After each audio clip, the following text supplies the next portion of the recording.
കേരളത്തിൻ്റെ വികസന ചരിത്രത്തിൽ ഒരു പുതിയ അധ്യായം രചിച്ചുകൊണ്ട് വിഴിഞ്ഞം തുറമുഖത്ത് മദർഷിപ്പ് എത്തുകയാണ്. നാളെ രാവിലെ മുഖ്യമന്ത്രി അതിൻ്റെ ട്രയൽ ഉദ്ഘാടനം ചെയ്യുകയും ചെയ്തു. ഇത് യഥാർത്ഥത്തിൽ ഉമ്മൻചാണ്ടി സർക്കാരിൻ്റെ കാലത്ത് ആരംഭിച്ചതാണ്. ഉമ്മൻചാണ്ടിയുടെ ഒരു വിഷനാണ് യഥാർത്ഥത്തിൽ വിഴിഞ്ഞം തുറമുഖം. കേരളത്തിലെ ഈ വികസന സ്വപ്നം യാഥാർത്ഥ്യമാക്കിയതിൽ, സാക്ഷാത്കരിച്ചതിൽ ഉമ്മൻചാണ്ടിയുടെ ഒരു ദൃഢനിശ്ചയമുണ്ട്.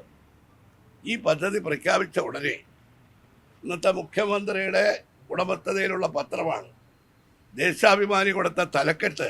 പഴയ പത്രം പരിശോധിച്ചാൽ അറിയാം, 5000 കോടിയുടെ കടൽ കൊള്ള എന്നാണ്. ആരോപണങ്ങൾ ഉന്നയിച്ചു.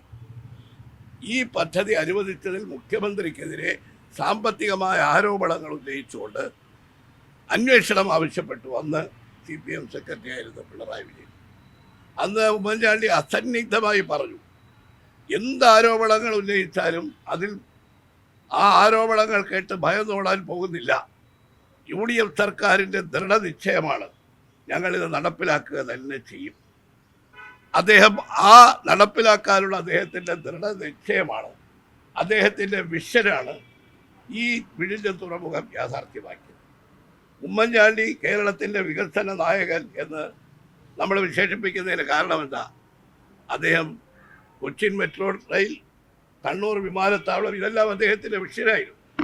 യഥാർത്ഥത്തിൽ നിയമസഭയിൽ ഇന്നലെ ഈ വിഴിഞ്ഞം തുറമുഖത്തിൻ്റെ പിതൃത്വമാർക്ക് ആരുടെ കുഞ്ഞാണ് എന്ന് ചർച്ച നടന്നുവെന്ന് ഞാൻ പത്രത്തിൽ വായിച്ചു. അക്ഷരാർത്ഥത്തിൽ വിഴിഞ്ഞം തുറമുഖം ഉമ്മൻചാണ്ടിയുടെ ബേബിയാണ്, UDFിൻ്റെ ബേബിയാണ്. ആ കാര്യത്തിൽ ആർക്കും ഒരു തർക്കവും വേണ്ട. കഴിഞ്ഞ ഈ ക്രെയിൻ ഉദ്ഘാടനത്തിൽ പ്രതിപക്ഷ നേതാവിനെയും ശശി തരൂരിനെയും എല്ലാം വിളിച്ചിരുന്നു. മുഖ്യമന്ത്രിയുടെ സാന്നിധ്യത്തിൽ ഈ വിഴിഞ്ഞം തുറമുഖം യാഥാർത്ഥ്യമായതിൽ UDF സർക്കാരിൻ്റെ പങ്കിനെക്കുറിച്ച്, ഉമ്മൻചാണ്ടിയുടെ പങ്കിനെക്കുറിച്ച് പ്രതിപക്ഷ നേതാവും ശശി തരൂരുമെല്ലാം അവിടെ പരാമർശിച്ചതുകൊണ്ടാണ് ഇപ്പോൾ ഈ ട്രയൽ ലണ്ടൻ്റെ ഉദ്ഘാടനത്തിന് പ്രതിപക്ഷ നേതാവിനെ ക്ഷണിച്ചിട്ടില്ല.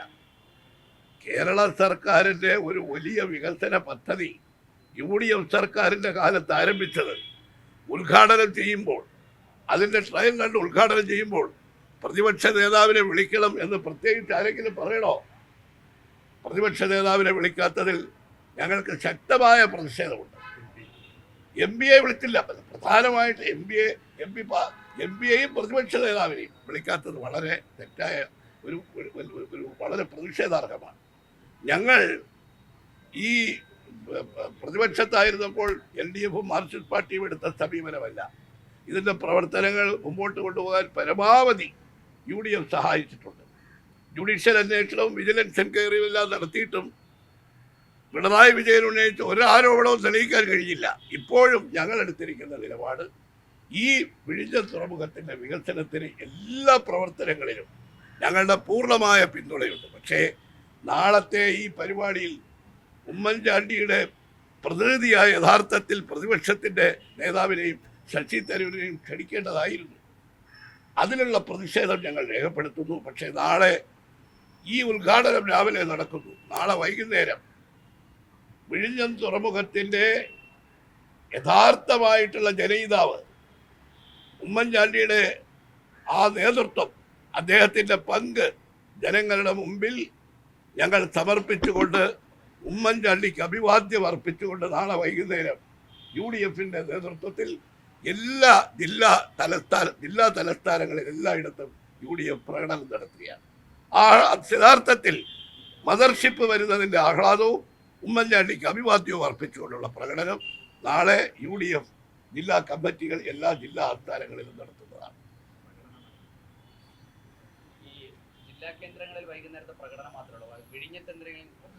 ഒരു പരിപാടിയില്ല വിഴിഞ്ഞത്ത്, ഒരു പരിപാടി. ഞാൻ പറഞ്ഞല്ലോ, ഞങ്ങളൊരു പ്രതിഷേധ പ്രകടനത്തിനോ ബഹിഷ്കരിക്കാനോ ഒന്നും ഇല്ലാതെ വ്യക്തമാക്കിയല്ലോ. ഞങ്ങൾ ഇല്ല, ഞങ്ങളുടെ തീരുമാനം പറഞ്ഞു. ബഹിഷ്കരിക്കാത്ത സാഹചര്യത്തിൽ പങ്കെടുക്കുന്നവർക്ക് പങ്കെടുക്കാം. അപ്പോൾ അങ്ങനെയാണോ? അതൊന്നുമില്ല, ഞങ്ങൾ ബഹിഷ്കരിക്കാനൊന്നും തീരുമാനിച്ചിട്ടില്ല. ഈ പ്രതിഷേധം പറയുകയാണ് വിളിക്കാത്തത്. ഉമ്മൻചാണ്ടിയുടെ ഒരു ബേബി, UDFിൻ്റെ ഒരു പ്രതിനിധി പ്രതിപക്ഷ നേതാവിനെ വിളിക്കാത്തതിനുള്ള ഞങ്ങളുടെ പ്രതിഷേധം അറിയിക്കുന്നു. ഉമ്മൻചാണ്ടിക്ക് അഭിവാദ്യം അർപ്പിച്ചുകൊണ്ട് വൈകുന്നേരം എല്ലാ ജില്ലകളിലും ഞങ്ങൾ ജില്ലാ ആസ്ഥാനത്ത് MLA വിളിച്ചു, സ്ഥലം MLA, പക്ഷെ MPയെ വിളിച്ചിട്ടില്ല. അതെന്തായിരിക്കും അതിന്റെ ഒരു രാഷ്ട്രീയം? അത് അവരോട് ചോദിക്കണം.